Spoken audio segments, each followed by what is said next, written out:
Welcome to In Focus with Silvana Pavlovska, broadcasting from Melbourne, Australia. And as part of our series dedicated to the Macedonian question, we have been examining and sharing with you the Prespa Agreement as Cultural Genocide of the Macedonian National Identity, a scholarly paper produced by the eminent Professor Dr. Igor Janev, an expert on international law. We are looking at chapter 6 of this publication, and this will be part 3 of chapter 6. The professor says, let us now recapitulate and reiterate the major conclusions that we have derived from our research. The additional conditions imposed on Macedonia for its admission to the United Nations constitute a clear violation of Article 4, Paragraph 1, Article 2, Paragraph 1, and Article 2, Paragraph 7 of the Charter, and define a discriminatory legal status of the state as a UN member, again in violation of Article 2, Paragraph 1, combined with the permanent mechanisms for illegal foreign interference in domestic jurisdiction from state that doesn't recognize Macedonia at all, and especially its national and legal judicial identity. The responsibility of the United Nations Organization for violation of the Charter's provisions, delicta omissions, derives from the duty of the organization to respect the basic rights of the states, either as applicants to the UN membership or as UN members, and even out scope of UN system, particularly its personality, which are protected by the principles of international law enshrined in the mentioned articles of the UN Charter. The basic rights of the state were affected, even generally out of scope of the UN organization, such as sovereign equality, in violation of contractual relationship between the UN and the state as parties in the Treaty of Charter. The character of these violations is of the ultra vires type, with respect to the legal norms of the Charter as a multilateral treaty. The violations of Articles 4, Paragraph 1, 2, Paragraph 1, and 2, Paragraph 7 involve the judicial personalities of both the organization and the Macedonian state, since the external organization's rights were involved, as rights not covered only by membership rights, but generally and externally as a person. However, despite of an apparent ultra vires acts related to the UN Security Council Resolution 817, UNGA Resolution 47/225, and supported by ill-posed UN Security Council Resolution 845, the Macedonian government and its complete ignorance continued to negotiate under the misconception and an illusion that nothing was wrong with those resolutions and obligations until finally the Prespa Agreement, or PA, was concluded. And even after the conclusion of the PA, the Macedonian government and the political elite continued to believe that this treaty was legitimate, legally valid, with proper legal grounds, and they never doubted its legality. In contrast to that myth and an illusion, we proved in our study, that the PA violated Jus Cogens norms and established permanent illegal framework for cultural oppression and cultural genocide, as it imposes wide-scale spectre of domestic administrative measures for censorship and restrictions or bans on usage of national identity designations, contrary to the basic norm of the human rights law. Namely, the Prespa Agreement is by itself in conflict with Jus Cogens norms of international law of ethnocide, combined with established tools for violations of legal elements, matters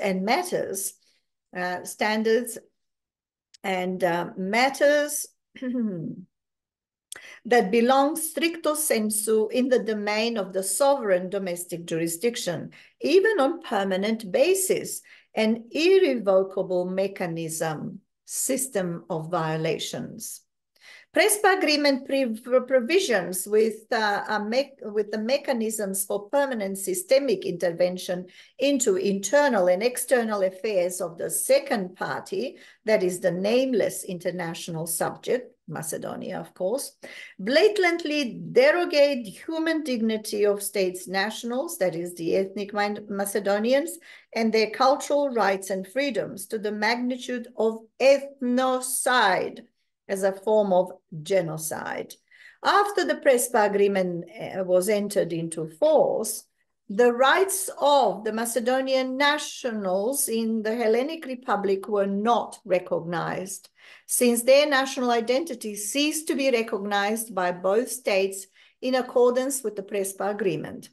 As a consequence, the Macedonian national minority was deprived from the basic human rights provided by international law to minorities.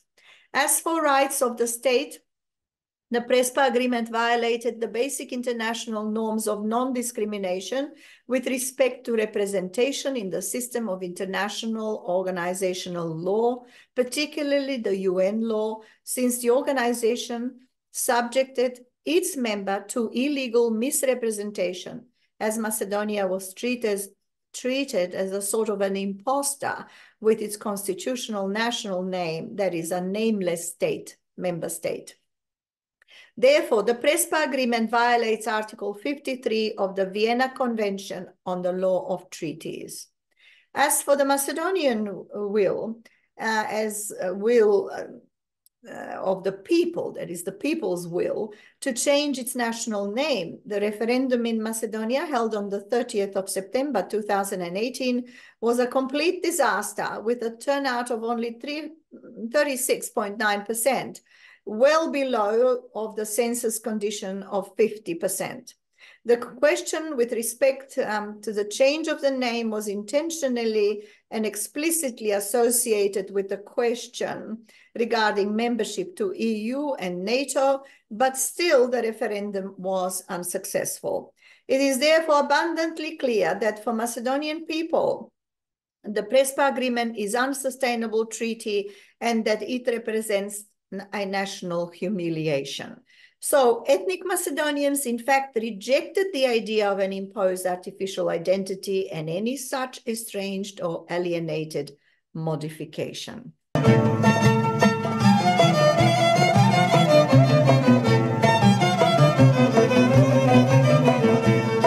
We have reached a point of chapter 6, and it will be part 4 that I'll be presenting to you shortly.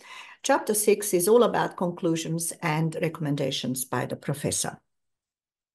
Professor Igor Janev says, in our research, we have summarized a set of international norms and/or principles related to the PA resulted from the UNSC Resolution 817 and the Resolution 845 that actually needed to be violated or broken in order to make a treaty with national ID modifiers. We quote, 1. The right to self-determination and enshrine self-identification of the peoples and thus of the nations, UN Charter, Article 1 and Article 55, including the derivative right for states' name choice, including a non-discrimination rule or norm among the UN member states on any grounds. 2. The right to possess and to self-determine states' legal identity as the right to sovereign self-determination of the state, stemming from the self-identification of the people and nations as a subject of international law, UN Charter, Article 1. In addition, we discovered here the crucial jus cogens norm on the legal identity of states as the constituent part of the judicial personality, as a main element of their sovereignty and legal independence. 3. The right to sovereign equality, and in particular, its legal equality of the states and the UN membership and outside out scope of the UN system of organizations, UN Charter, Article 2, Paragraph 1. These elements stemming from the right to judicial equality related to the legal person. 4. The right to political independence and the right of the state not to be dependent on another state or international organization. That's the UN Charter, Article 2, Paragraph 4. This right apparently disgracefully violated in the case of the Macedonian admission. Number 5, states' right to non-interference by another state or international organization in the matters that are stricto sensu internal jurisdiction of the state, UN Charter, Article 2, Paragraph 7, as the most fundamental pillar norm of international law. Number 6, the right to non-discrimination in the UN membership among members in accordance with the Vienna Convention on Representation of 1975 and in the United Nations relation vis-a-vis to non-members as an independent international subject. 7, the right to equal sovereign culture and or an inviolability of cultural and national identity, including a freedom of thought, belief, and traditions without foreign interference. Mexico, UNESCO Declaration of 1982. 8. The right to equality in the cultural cooperation, UNESCO Declaration of 1966. Without discrimination on any ground and with a duty of everyone to respect the culture of others. 9, the principle of non-retroactive regulation of the past or historical events by dispositive law and prohibition of damnatio memoriae jus cogens, including a limitation to freedom of beliefs and traditions and a duty of others to respect those traditions and beliefs. UN Declaration on Indigenous Peoples' Rights, 2007. 10. Particularly the right to non-discrimination in membership, including process in the United Nations, advisory opinion of the ICJ of 1948, and the resolution of the General Assembly of the UN of 1948, and especially the right to unconditional admission to open universal international organization such as the UN without additional conditions and political considerations being imposed. 11, particularly the right to independent choice of the state's national name as a state's name and the national flag in the United Nations as membership rights, and a right to change of any of these paramount national symbols at any time. Number 12, fundamental right to non-derogation and inviolability of the judicial personality of member states and organizations as an independent international legal subject, Convention on the Privileges and Immunities of the UN of 1946, and the Convention on the Privileges and Immunities of the Specialized Agencies of 1947. 13, the right to legal independence and other equal rights provided in the UN Charter and by other sources in international law, so that the UN can act as a contracting party to the UN Charter equal to other international subjects. 14, the native and inherent right to an independent choice of the people's own self-identification as a primary fundamental right, jus cogens, and the right to collective nationality emerging jus cogens by own self-identification at the level of collective ethnic nationality. In conclusion, the Prespa Agreement violated all basic norms of international law. Therefore, this unbearable situation represents itself as an urgent imperative to resolve the current illegality. We provided in our research a strong case and a set of legal arguments for the Macedonian government, pointing to a unilateral termination of the Prespa Agreement. A ground for unilateral termination we found in the violation of Article 53 of the Vienna Convention on the Law of Treaties. With respect to jus cogens, a treaty is void if at the time of its conclusion it conflicts with peremptory norms of international law. As discussed earlier, the right to self-determination of nation's name or a state identity represents such a peremptory norm, a jus cogens. As demonstrated, the legal basis of the Prespa Agreement, the Security Council resolutions 817 and 845, are in violation with the UN Charter Articles 1, paragraphs 2 and 7, Article 2, paragraph 1, and Article 4, paragraph 1, and makes the agreement a priori unlawful according to the general legal principle ex injuria jus non oritur. Furthermore, the provisions of the Prespa Agreement explicitly enter into the domain of strict domestic jurisdiction of Macedonia and are in conflict with the basic norms of international law, says Prof.d-r Igor Janev, and brutally established instruments for permanent illegal intervention into internal and external affairs of the country, Articles 1 and 8 of the Prespa Agreement, derogating its sovereignty and human rights, particularly directly national minority rights in Greece. In addition to Article 53 of the Vienna Convention, Macedonian government can also invoke other grounds for termination of a treaty, such as rule provided in Article 46, internal violations of domestic law known to other contractor, that is the Greece country, since the PA was not signed by the president in 2018, as provided by constitutional law in Article 119, and ratification document for Prespa Agreement was not signed by the Macedonian president, but by an unauthorized person, that is the Speaker of the Parliament. The treaty can be easily terminated. As we noted, erga omnes norms contained in the Prespa Agreement for mandatory internal application of ID modifiers may not be implementable in practice, their actual in performance at all. The implementation of such modifiers in domestic, legal, and social order generally or finally depends on the people's will to accept them, that is, to tolerate or resist them.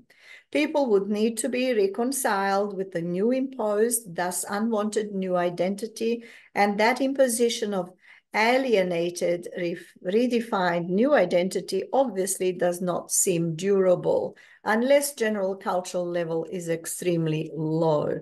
Currently, most Macedonians despise the new name.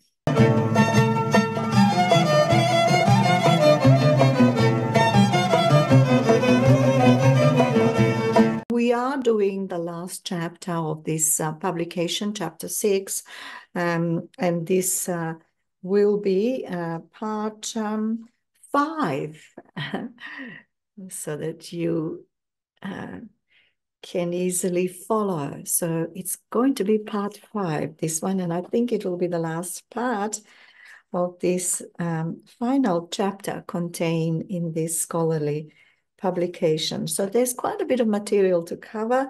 Please bear with me.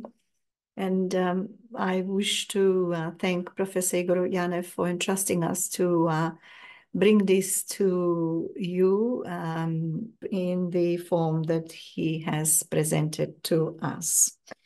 And the professor says, furthermore, based on present legal analysis, we derived here general conclusion that the denomination or a reference for the state given or provided represents always illegal, imposed, and illegitimate category by its essence and also by its nature. A denomination couldn't be considered as legally valid identity of an international sovereign subject for any legal purposes whatsoever, says Professor Dr. Igor Janev. If a designation is imposed, particularly if there was no consent from the people. There was no consent from the people. Then its aim is an assimilation of the ethnic population or similar dubious and illegal reason for ethnic negation or non-recognition. A denomination is enforceable only under an autocratic rule with forceful means of imposition. Therefore, any denomination or designation from someone else always lacks the basic legitimacy, and hence such designation under any circumstances represents the forceful and illegal category, says Prof.d-r Igor Janev, an expert on international law. As we pointed out above, just a few seconds ago, a denomination in the Macedonian case represents a blatant violation of international law and directly the law of the United Nations. It should be noted that the second party is Macedonia, in the Prespa agreement is a state without proper legal identity, thus lacking the basic legitimacy, and therefore illegitimate provisional denomination or reference such as the firearm is not the valid ID for an international subject, such as sovereign state, because legal person with sovereignty may not be subjected by external act or interference regarding domestic or international use of its sovereign identity. Therefore, since only constitutional name represents the state's legal identity, Prespa agreement was not a valid act at all, as one party to the treaty technically does not exist. Macedonia does not exist in that treaty in the form that they are making reference to it. It does not exist. Okay? Nameless state. Hence, as the Prespa agreement is a registered treaty in the UN, this act produces legal consequences and effects, and therefore it needs to be terminated on the grounds explained previously. Jus cogens and emerging jus cogens, in accordance with Article 64 of the VLCT, plus on the fundamental technical grounds regarding validity of the treaty without proper valid ID for its second party that remained legally undefined. The second party was designated terminology for the state which name should not be mentioned ever. After the PA, the new ID, or to be accurate, a set of artificial IDs, replaced the provisional denomination, and it was designed to be implemented erga omnes. Thus, the Prespa agreement, as a bilateral treaty, created obligations vis-a-vis third parties not involved to the contractual process, non-consenting parties. All in all, the nameless state with the UN provisional denomination now got the permanent denomination that imposed a set of banning rules even in the United Nations organization vis-a-vis UN members. As we have explained in our study presented in this book, in order to solve the problem relating to the Macedonian name and even apparent breaches of UN rules, it's not needed only to terminate the Prespa agreement, but in order to have the permanent solution to establish previous constitutional name Republic of Macedonia in the UN as originally requested by President Gligorov in 1992, UN document S/25147. S/25147. It is relevant to note that at the moment of conclusion of the Prespa agreement in 2018, Macedonia already had its constitutional name. It had a constitutional name, and the constitutional name is Republic of Macedonia. Republic of Macedonia. Republic of Macedonia. The Macedonian politicians who may in future decide to terminate the Prespa agreement need to know that a termination of the Prespa agreement and new imposed unwanted name would not automatically solve the problem in the UN. Theoretically, the Greek government, the Hellenic state government, may sue the Macedonian state, now called the Republic of North Macedonia, at the International Court of Justice, employing the last Article 20, paragraph 9 of the Prespa Agreement, where it is provided that such treaty was irrevocable and on indefinite time or grounds. This kind of indefinite stipulation in Prespa agreement doesn't mean much legally, since jus cogens norms were fundamentally violated and basic states' rights were not honored, including the sovereign identity directly challenged and revised by the Prespa agreement. However, as we have explained here, if the should the Hellenic Republic challenge the so-called Republic of North Macedonia in the ICJ, chances for the Greek state to win in court claiming violation or breaches of legality are next to zero. Chances are next to zero. Therefore, in the case of an unilateral termination of the Prespa agreement, the most likely scenario after the termination of the Prespa agreement would be an attempt by Greece and its allies in the United Nations to reinstate the provisional name again, same as before, FIREM or similar new provisional reference variation. With respect to that, it is likely that after the termination of the Prespa agreement, that the Hellenic Republic will address the UN Security Council with complaints. Yeah, they love complaining and demand, oh yes, demanding all the time, and demanding that the Republic of North Macedonia's policy of termination of the Prespa agreement is in fact a threat to international peace and security. Well, well.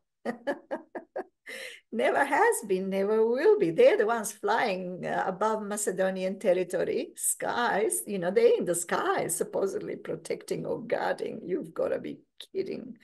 You have to be kidding. I mean, we live in the 21st century. It's 21st century, 2024. Yeah. So they can jump up and down and make all sorts of claims and make complaints and demands. But, you know, it's like the 3-4-year-old toddlers jumping up and down, but their parents are wiser and will not listen to the nonsense.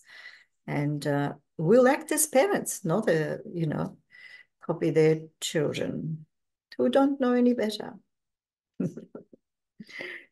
Yeah, so it will not be tolerated, that kind of behavior, because it's childish and immature. It's certainly not legal, as Prof.d-r Igor Janev has been telling us in this unbelievably truthful and factual research paper published last year in 2023.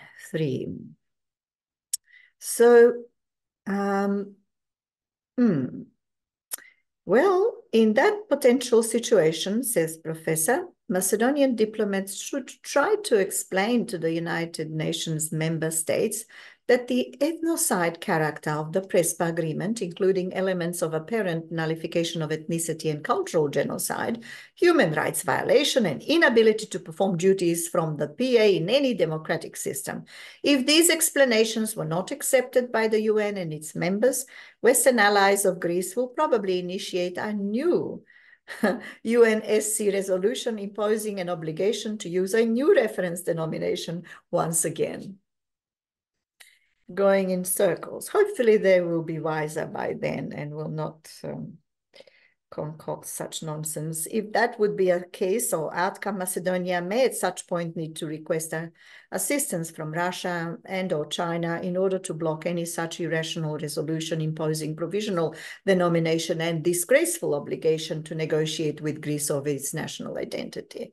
In any of these unfavorable scenarios, fighting for sovereign equality in the UN membership, it is important to understand by Macedonians that it's crucial for Macedonian governments to reinstate the good relations with third world countries or non-aligned movement. Support from these countries that many times in history felt discrimination appears to be necessary in order to provide the voting support power for requesting an advisory opinion, AO, from the ICJ, in case the United Nations Security Council passed a resolution discriminating Macedonia again, or if the UN General Assembly needs additional advice regarding the course of its action and its jurisdiction. In such worst scenarios or case outcomes, in a situation of emergence of a new disgraceful UN denomination imposed, Macedonian government should request that the UNGA vote for resolution with the question addressed to the by the ICJ for advisory opinion, AO, whether such additional requirement or denomination discriminates one sovereign UN member state, constitute the breach of membership rights in the UN. If Macedonia decides to address the UNGA requesting action in the ICJ for AO, Macedonia should invoke an advisory opinion of ICJ of 1948 that prohibits imposition of additional conditions to the candidate state in membership process, and the UNGA resolution that accepted the advisory opinion resolution 197/3 1948. Macedonia may need also to invoke other UN conventions regulating independent legal status of the state vis-a-vis the UN as a separate international legal subject. After a preferred delivery of such an advisory opinion of the ICJ with respect to the new UN denomination confirming its illegality, and by accepting this advisory opinion from the UNGA, in the same or separate UNGA resolution, Macedonia will obtain its name, the constitutional one, in the United Nations. Thus, Macedonia would be provided with the basic right to use the chosen legitimate name Republic of Macedonia. That was actually the original name. It's always been the name in its application for the United Nations membership, section /25147 in 1992. The other possible scenario could be the UNSC would not deliver any new discriminatory resolution against Macedonia under Greek influence, and that all matters related to the naming of the state be transmitted directly to the UNGA for decision related to the membership status and usage of the chosen name. At that level, to clarify any legal aspect, the UN General Assembly may vote for the resolution containing a question addressed to the ICJ for an AO. As explained previously, the Macedonian government should, in that situation, invoke an advisory opinion of ICJ 1948 that prohibits imposition of additional conditions in the UN membership, i.e. protects UN membership rights and confirms UN duty to protect the legal order of the UN organization.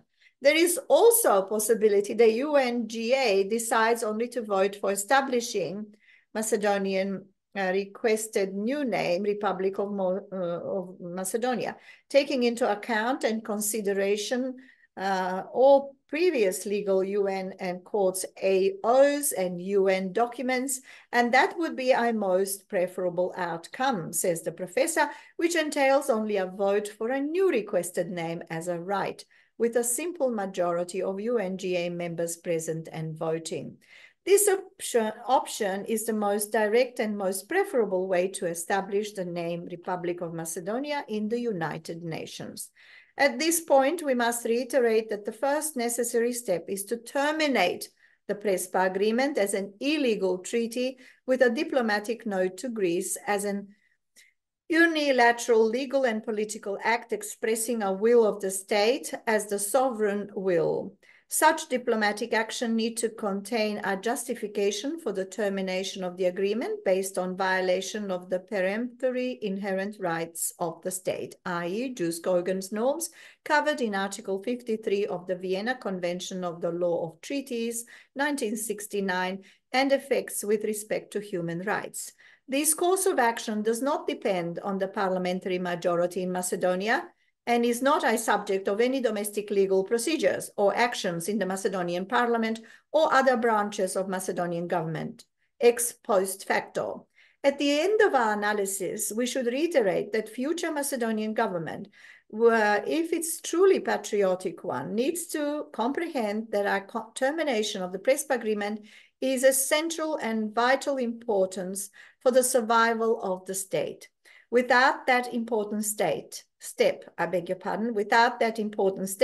as we demonstrated in this publication, territorial integrity will most likely be lost. In addition, we have shown in our analysis that the revision of the national identity spilled over into the areas of human rights violations, both domestically and internationally. Regarding Macedonian case, an issue became the actual violations of minority rights of Macedonians. It was explained that the Prespa agreement actually violated international human rights at several levels, particularly national minority rights of Macedonians in Greece, since ethnic Macedonians after the Prespa agreement lost their national identity in Greece. Their national identity was legally erased by the ill consent of both contractual parties in the Prespa agreement, and thus their legitimate rights were nullified and violated as a consequence of the conclusion of the treaty and its implementation. Therefore, says Professor Dr. Igor Janev, our research concluded with the recommendation that some group of Macedonian individuals make a case of human rights violations in the European Court of Human Rights with respect to deprivation of their collective minority rights presently unrecognized in Greece. This course of action may lead to the actual nullification of the effects of the Prespa agreement, and as a consequence, that treaty one day in future will eventually be nullified either from the domestic action by the court, such as nullification of the law for ratification of the Prespa agreement by the Constitutional Court, or by diplomatic note from Macedonian government to Greek government for termination of the treaty that apparently and visibly violates several basic norms and principles of international law, including illegality of the nullification of an entire ethnic nationality or ethnicity. Presently, it appears that after the Prespa agreement, this country stripped from the essential prerequisite feature of sovereignty as an element of statehood is not truly anymore the same international subject as before. The newly created subject with the new name Republic of North Macedonia after the Prespa agreement is less than the state in proper legal terms. At the end of the present analysis, we may conclude that the final destiny of the Macedonians ultimately depends on national political leaders of the Macedonian people and their capacity truly to be committed to act independently in favor of the Macedonian people and their national interests, says Professor Dr. Igor Janev, the author of the Prespa Agreement as Cultural Genocide of the Macedonian National Identity. We haven't quite finished with this publication. There is more to come, but this is the end of chapter 6. I thank you for your attention.